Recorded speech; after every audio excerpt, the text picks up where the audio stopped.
What's going on, YouTube? AlphonZeus up Team Gradelock here with another episode of Unlocking Your Week, episode 81. I'm going to start things off with the local results that happened at Game On this past weekend for the couple of tournaments that we had for Cardfight Vanguard. No buddy fight from what I recall, but we did have a Hearthstone tournament. It was a small one, but it was pretty interesting, and I'll break down all of those results after the summary. So after that, I'm going to be going to video content preview for this week. I know we were unable to put up a match last week, and I do apologize for that, but Jenna, she actually got us a brand new camera that we've actually been really utilizing very well. And now we already got matches recorded. I can get started on one this week. And then finally, we'll cap off the whole episode with a breakdown of the latest Cardfight Vanguard episode, G Turn 11. So stay tuned for that. So to start off the local results, at Game On, we had two tournaments on Friday. One for Cardfight Vanguard and one for Hearthstone. So I entered the one with the Hearthstone because I was, getting hype. And if you see on the Facebook page, I post up some links to my Twitch stream because I like to stream every now and then. And going into this tournament, there were only 5 people that entered. But before I actually get into the round-by-round analysis, or at least my summary of each round, going into the Cardfight Vanguard tournament, we had 11 people that entered. So 4 rounds of Swiss for the top 4 cut. And first place, we had Joe L. running the Shadow Paladin Abyss Revengers. We had second place, Henry. He was running the Narukami Brawlers. And then 3 was Sam R. I'm not sure what deck he exactly used, but if you do know when you attended this past Friday, comment down below. And then fourth place, rounding out, we have Jason J. running with Link's Joker Deleters. And so now going into the Hearthstone tournament, there were only 5 of us that were actually in there. Ian, CK, Joe Burns, myself, and Chris Wells. I'm sorry if I can't pronounce your last name. I'll just kind of like shorten it to Wells. Going into round 1, going up against Joe Burns, it was a mirror druid match, and it was pretty much down to the quality of cards. I didn't really see many rares, epics, or legendaries from him. Mine had a bit more. I only had 1 Ancient of War, 1 Ancient of Lore, and then Cenarius, Ragnaros to kind of just help control. And then of course you have Swipe and Starfall as well. I like taking in a Starfall, whether it's to take out the 5 health minions or even just try and clear a board of Rushdown. So I was able to really control the board in terms of, okay, you bring out that guy, alright, I can swipe away. And then by the time I hit turn 7, 8, 9, 10, I just kept dropping big monsters and thinking if he had answers to it, like a big game hunter. Or even the Naturalize. Naturalize would be pretty good, I guess, if you want to make your opponent overdraw, but I thought he performed pretty well with the cards that he had. I really had to rely on top decking a few cards in order to try and clear his board, like Swipe. And then Ragnaros stayed on the board kind of way too long in order to really start dealing like 8 damage to the face, as well as the Iron Bar, the 8/8 taunt protector for Druid. I really had to rely on that because I had to, if I didn't get Ragnaros on that 8/8 Iron Bark, I literally had to drop at least 2 to 3 cards in order to take that guy out.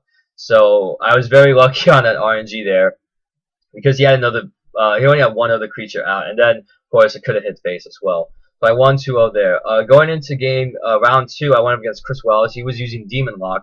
And I used first Druid, and my main misplay by the time he brought out Dr. Boom was that I placed my Ancient of War down before I ran into his 2 bombs, and those 2 bombs actually both went into the Ancient of War, and I ended up losing out because he just used a spell in order to get rid of the Ancient of War rather than trading the Dr. Boom in there. So I definitely made a major misplay there. In game 2, I used Priest Control. And it was really a back and forth affair, utilizing the Awesome Soul Priest, circular healing, clear, and he was using Giants. I had to use Master Spell a bit early, but it was all just to make sure. Oh my goodness, I do not want I want to go to game 3, but each time he kept coming out with more cards, and Thought Steal was pretty much coming in handy because I had Mal'Ganis and Shadow Flame in hand. First it was Shadow Flame, and then I had Mal'Ganis later on. So I'm like, well, I didn't really Thought Stole Mal'Ganis. I actually just utilized my it was the Faceless Manipulator to copy it and then Shadow Flame it, because I feel like the Faceless Manipulator is great, especially if you want to copy someone's minion and then destroy it. So I guess what happens, say if you have either Dr. Boom, Ragnaros, etc. Okay, play Faceless Manipulator Faceless Manipulator, copy Ragnaros, and then play Shadow of Death or Big Game Hunter, get rid of Ragnaros. And I managed to last out on game 2. And then by the time I got to round 3, I was up against CK. And what happened was I managed to lose because of Giants. He managed to put down his Mountain Giants early. And then by the time I got his health down even more, he started dropping Molten Giants down. And I really had no answers to that because I only had 1 death in the deck at that time. After that tournament, I just put in, you know what, I'm putting in 2 deaths, I'm going to call it a day. And then hopefully get a Big Game Hunter so I can try and even take out more of those big threats while trying to see what in the world I'm going to do about the Drakes. The 4/1 Drakes that gain +1 health for every card in your hand. So, or at least your health is equal to the amount of cards you had in your hand. So I lost out 1-2. I guess not bad for my first Hearthstone showing. I hope to at least do more, get more arena runs in, grind up, and just create more legendaries like Dr. Boom, like Sylvanas, like I'm trying to think. Maybe Toshli? I'm not sure. But I would love to try and get Voltron as well, just to, you know, really put on more pressure and complete a mech deck for one of my classes. As I main Priest and Rogue. I still believe in the Rogue Miracle Rogue, because, you know, at least even with Leroy, you still have to expend 9 mana, but at least, you know, you can still get in your 18 damage. It's going to be a lot more mana heavy though. So going into the Cardfight Vanguard tournament that took place on Saturday, there were 11 people. I went in with D-Robos, D-Popo, and here's how the rounds played out for a 4 rounds of Swiss with a top 4 cut. So, round 1, I went up against Mike B, and he was running Mega Colony Mashnings. He wasn't able to get his break ride off much. He was able to get some early stuns in with the Mega Colony Mashning, you know, a special counter +1 stun one, and then I think the Mashing caught the 6K that whenever an attack hits a Vanguard that this unit boosted, stun a rear guard. So he was able to control me, and then games 2 and game 3, it really came down to both of us hitting a double crit. Because once you hit double crit, in game 2, I wasn't able to guard because I had all 3s in my hand. And then game 3, I was able to hit double crit because he didn't have any more cards in his hand when I hit the cross break right turn. So I won round 1. In round 2, I went up against Joe Burns. He was running Magalia Genesis. It was a strict Legion build with both Nyx and CEO Yggdrasil. And the games pretty much went back and forth. It was mostly just due to all-out Vanguard attacks and hitting that extra critical, or myself in hitting the critical and an extra grade 3 to pretty much take the victory. Because the drive checks were so extremely important that, especially when you perform Legion with Yggdrasil, it's already scary enough that's like, okay, this guy is most likely going to hit a critical and I'm going to lose this match. And then for me, it's like, okay, I'm going to need grade 3s to retire as well as a critical trigger if I want to hit him to 6 damage. And even if he did hit, though, in that game 2, I managed to get the restand because I had Lore out as well. So just in case, I can swing in. Even though it's not a triple drive check, I still depleted his hand pretty much enough in order to swing in and make it even scarier for him by drive checking maybe another grade 3 and another critical on top of that. So I lost round 2 off of Yggdrasil, the key critical that he needed in order for me to lose out completely. In round 3, I was up against somebody, but the thing is, though, Jesse did not register him as a drop before, so I guess I technically won that one. And then I moved on to round 4, where I went up against Rob M of Team Dark Matter. He was running the duos of the Triangle. He too owed me after really some intense. It was a really intense back and forth about the break rides because it really came down to him hitting the heal trigger, and on game 3 hitting that key double trigger in order for me to not guard both attacks. I was able to guard the critical trigger effect, but I was not able to guard the 16k block, and I had to take damage. I didn't get a heal trigger on that one. So I ended up going 2-2 in the Vanguard tournament. Top 4, I know from what I've seen, we had Eric, who went undefeated with the Link Joker, the leaders, and then we had second, pretty much split among Rob M with duos of the Triangle, Jason J with the leaders of Link Joker, and then fourth rounding out Joe L with the Shadow Paladin Abyss Revengers. So we had Abyss, we had duos, and 2 deleters. Deleters have been topping out of local for the past month now. I know that Darius, pretty much I guess the OG of the deleters sub-clan archetype, has been really performing well, or at least the deck that he gave it to Brandon, to Eric, to Jason. For the past month, you saw deleters take a top spot, whether it's top 8 or top 4. And thing is though, okay, 1 month is great. Let's see how it goes for the next month or so, especially when you introduce the other Legion units, such as, you know, you got Blaster Joker, Blink Joker, you have the Perdition Dragon, Dragonic Overlord the Great, and Emperor Dragon that can just burn and novel that possible trigger on damage check. And then you have, you know, the Metal Borgs, the Musketeers, etc. So it's pretty interesting to see how it's going to turn out. And I gotta say, with the sneak peek coming out this Saturday, a lot of people are gonna be looking forward to it. I know I'm definitely gonna. I want to see if I can split a pizza box with one of my friends, Frank, because he wants to also get his Link Joker stuff done, and I'll see what Musketeer stuff I can get off of that. Because I also pre-ordered 4 boxes, and I'm gonna do a mega box opening for you guys since it's been at least a month or so since we've done something like that. But don't worry, this week I will also put up a special, I guess, Yu-Gi-Oh bonus, since there was also Secrets of Eternity sneak peek that weekend. So I picked up just 1 break for the recording, and I'll put it up, and it will be a new segment called Did I Plus. So pretty much what's going to happen is that going into, oh hey, people in the box openings, okay, we'll put up, okay, how much money I spent, and then we'll go by both eBay values as well as Ideal 808. If you guys actually know any other sources that have reliable and you know, respectable prices for their cards, such as, you know, maybe high price or possible price after, say, a month or so, and we'll see, like, did I plus or not. And I think that would be a pretty good idea for a new video segment series that we can have on Team Gradelock. I've seen box and openings and stuff, but I really haven't seen a did I plus segment. So we'll have that for you. Well, I guess now I can go into the video content right now. And going into this week, there's going to be a deck profile. I'm planning to show up hopefully on Wednesday, so I can do a deck profile of Cardfight Vanguard or Future Card Buddy Fight. We haven't done those in a while, but I would like to see how it's all going to play out in terms of the sneak peek. I know that Spike Brothers have been on the mind because they've been kind of wreaking havoc, and you know, there are a few other deck requests that I've gotten over the past few weeks, such as the deleters. And if you guys want to see a specific deck profile, feel free to comment down below, and I'll see if I can, when I go there on Wednesday, we can try and see what's going to be recorded, because with the new camera, it's godlike. It really is. So after that, I have a match for you all. It's going to be a deleters deck build versus Extreme Rios. And Extreme Rios means Extreme Cardfight rules. So that's just a teaser to see what match is going to come out there this upcoming week, so hopefully on Thursday or Friday. It's going to be harder for me to put up videos because now I'm starting my internship tomorrow.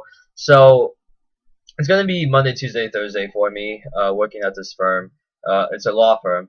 So it's going to be pretty intense, and I'm probably going to be really, like, I want to be like the ace attorney in there, although I'm just an intern there. I'm just an intern. I just want to learn how to work, and it's a big step in my career. So I'll try and do my best with keeping up to date with not only the YouTube channel but the Facebook page as well. I'm trying to also contact Alex and see if I can contact any other members of Team Gradelock to try and get them to maybe even contribute more pictures, like memes. I know that people really did like that, so we'll try and contribute more original stuff as well. Make sure we'll do that little watermark to make sure that nobody can kind of like steal it without credit, because of course, yeah, it's OG creation. So that's it for at least the video content. In terms of the updates for Team Gradelock, I actually got in contact with my friend Elvin, and he was the person last week I mentioned about the New Jersey Fat House, I guess, promotion campaign. He already talked about it with his business partner, and I'm like, all right, cool. I'm totally down for it. I'll have Henry contact him. I already, you know, kind of like gave him my cousin's contact number so they can talk about the campaign, as well as, you know, see what exactly is going to be happening. So if you guys want to, you know, promote that around, feel free to go to the New Jersey Fat House in Belleville. You can search them up on Facebook pretty easily. Just even Google the name NJ Fat House, and you should be able to see their site. I think they're on Washington Avenue in Belleville. So if you want to see the fat sandwiches like you see in the fat trucks down by Rutgers, New Brunswick, you should go to the Fat House in Belleville. Now, outside of the promotional campaign, 2 new TCGs pretty much were introduced, or at least keep on growing in terms of kind of like people at Game On looking forward to playing it, which is Bushiroad's new TCG Force of Will and Universal Fighting System, or UFS. Both games are planning to really hit Game On within the next month or so, and it seems pretty interesting. For UFS, It's been an established card game for a while, focusing around fighting games like Soul Calibur, King of Fighters, Darkstalkers, etc. And they rely some on trigger checks, whether to lay down your foundations or I guess your set spells in a way. And then you have your fighter that pretty much represents your persona, or I guess a buddy in buddy fight.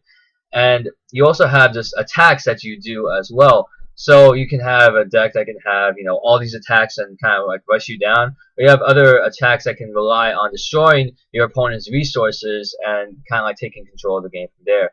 Joe L has been one of the biggest advocates for UFS, and he even went to New York, as I said this in previous vlogs, about his adventures there. So if you are looking into UFS, you can stop by Game On, and we'll see if we can even get some tournaments going on. And then the other TCG, Force of Will, it's not out yet in the States, but it has been picking up some momentum. Archero has been pretty much the leader for that moving effort, and it's really good to kind of play. It combines three very popular TCGs, Hearthstone, Yu-Gi-Oh, and Magic. Magic, in which there is a mana system, except that the mana is not in your deck, so you can pretty much just leave all mana that you have, in a separate deck, kind of like an extra deck in a way. And then you also have Hearthstone, where you can switch between your main phase and your battle phase until you're pretty much done and use all your resources, or save it to use on the opponent's turn. And then you have Yu-Gi-Oh, in which it's a life point count. You see monsters like that, and you can't technically attack monsters that are arrested unless they have the ability called Target Attack. But I do see some similarities with Yu-Gi-Oh there, especially in terms of life point count and monster attack and defense. So both those games kind of growing, and if you are interested in those games, feel free to check them out on YouTube. You can at least search them up, both UFS or Universal Fighting System, to make sure, and Force of Will to look up how to play, as well as maybe some previews as to what sets will be coming out for 2015. And that's it for the updates with Team Gradelock. Video content, of course, we'll do at least 2 videos for you all. And then let's conclude the episode with the episode review of Cardfight Vanguard G Series Turn 11. Spoiler alert, if you haven't seen the episode yet, you can pause, close the video, go watch that episode, come back right here so we can talk about it a bit. If not, that's okay. Close out and be on your merry way. So G Turn 11, or Jaime's cards. This episode kind of focused in on the character development of both Chrono and Jaime, as well as the friendship between the two. And seeing how the fight would start out, or at least the whole episode would start out, with Chrono pretty much taking care of himself like a young adult, folding his laundry, just preparing food. It's really kind of a stand-up job to see Chrono doing that at such a young age, especially when he's just only living with your aunt. Now, going into the fight between Mamoru and Jaime, I gotta say, it kind of produces a bit of a strategy that, okay, maybe I should wait until I just bring out some random rear guards that he can retire with, and then I bring out the big guns with my own attacks, especially that unit that can attack from the back row. That whole fight was very interesting. Seeing Jaime go into stride, that is insane. The fact that he attacks his rear guards, and then, of course, attack with the Vanguard, use a skill, restand some of his rear guards, and then he gets 2 stand triggers off of his triple drive, and he restands 2 more units. So it's insane that this guy is getting in like infinite hell version of attacks, or Spike Brothers, like that blitz. Because Novograms, they have infinite hell. That's like 7 attacks, and then you have freaking Spike Brothers that can get in a lot more attacks. There are just so many possibilities that Aquaforce could have, and now with their stride unit, they can really have a whole lot of fun in there, and don't have to worry about even switching out that much when you switch, front row with the back row.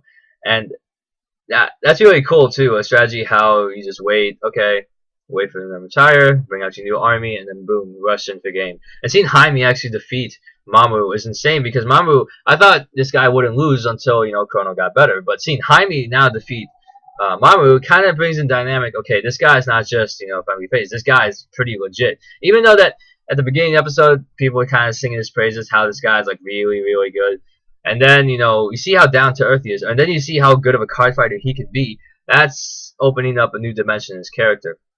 And then afterwards, Chrono, all that he can do is just think about fighting Jaime now with his Gear Chronicle deck. And so much that, even when he is at school, he just immediately goes to Cardfight Capital, just thinks about it. Oh, Cardfight Capital 2. And then he thinks about it. Even Toka takes notice. And going to the shop, he's just, okay, I'll just focus in on quest. And he looks and he looks. It's kind of like saying, okay, daily, daily, daily, do. And it seems like they're not enough, because the thing is, he's so close to level 2, or I guess grade 2 in that sense. And when he even dropped a bomb on Kamui that's like, you're platinum? What? I thought this was just only by grades 0, 1, 2, 3, 4, etc. I didn't know there was like a platinum, metal type of ranking system in there. But anyways, he gets the chance that, oh, I can level up. Oh, there's a tournament, maximum number 8 players with 200 points to level up. Boom, I'm totally in there. And the thing is, though, on his way, he runs into Jaime, where he seems so out of place that in Cardfight Vanguard, it seems that the whole community is like, oh, we're right here. But outside of Cardfight Vanguard, this world can be an unfair place, and sometimes it really is. Seeing Jaime kind of saying, hi, how are you doing, and stuff like that to strangers are literally giving him what I guess one would expect. It's like, I'm good, I'm gonna walk away and stuff. And then when Chrono decides to try and get Jaime, like, hey, they end up having another outing together, and it seems very, I guess, interesting for both characters, how they play off of each other. Because the thing is, though, even though that it was Jaime's fault that, Chrono wasn't able to go to that 8-person tournament to level up, the fortunate part is that Jaime actually made it up to him by actually bringing him over to one of the kind of places of his childhood, where he was, I guess, an orphan. And he met up with Emilio again, and it's been, what, 10 plus years since they first met. And the fact that now Chrono has somebody that he can relate to, that's pretty insane, because, seeing him and then with the kids and the orphans, that's, wow, I didn't expect to go on a field trip on turn 11 right now. That's just really sweet. The only thing is that I got taken aback by was when Jaime would have a card fight with one of the kids, and it seems like he's teaching them the completely wrong things. He was teaching them about revenge, teaching them about going all out and stuff like that. It's like, okay, this is a card game. This is a card game. Hold on. First of all, that is a card game, and that's not supposed to be part of it.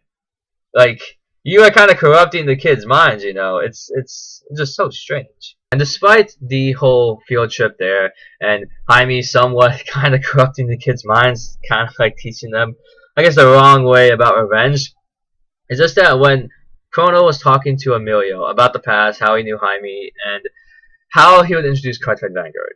And who knows, wow, this orphan actually managed to make it, and he's one of the most prominent faces of Cardfight Vanguard in his region of Europe. And now we get to see him bring out his own Cardfight Vanguard deck. I thought there would be at least a casual match between Chrono and Emilio. And that kind of rhymes. Anyways. But what really stuck out to me was actually seeing Dandy Guy Romario as the first card in the Grand Blue deck that's being shown. I wish I could have seen that fight, because at least in that setting, we don't have to worry too much about the imagined function. We just see two people playing a card game, and that's it. I would have loved to see that, but you know what? I guess they just have to move on. The thing is, though, what culminates at the end of this episode is how Jaime would show Chrono the card. The very card that he used to win the game against Mamoru was actually the prize card that Emilio gave to him. And it's kind of nice. It's, that's the first card you ever got. And whenever people are introduced to a trading card game, the first card that you usually get, and mostly it's usually through a friend or maybe through, like, a booster pool, that is your friend for life, kind of, in a way. You have like a sentimental connection because that's your first card. That's your first rare, first, cool card that you get out of, a booster or a gift. And you want to keep it with you.